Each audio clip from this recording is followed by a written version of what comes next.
కుటుంబాలు రోడ్డు మీద పడకుండా ఆదుకోవాలి. కుటుంబాలు రోడ్డు మీద పడకుండా ఆదుకోవాలి. ఎండీ వ్యవస్థనే కొనసాగించాలి.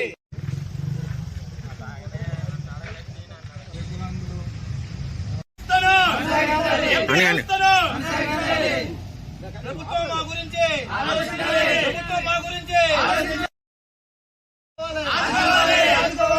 కుటుంబాలు రోడ్డు మీద పడకుండా ఆదుకోవాలి.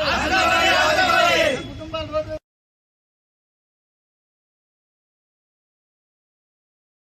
ప్రభుత్వం వెంటనే పునరాలోచించాలి. ప్రభుత్వం వెంటనే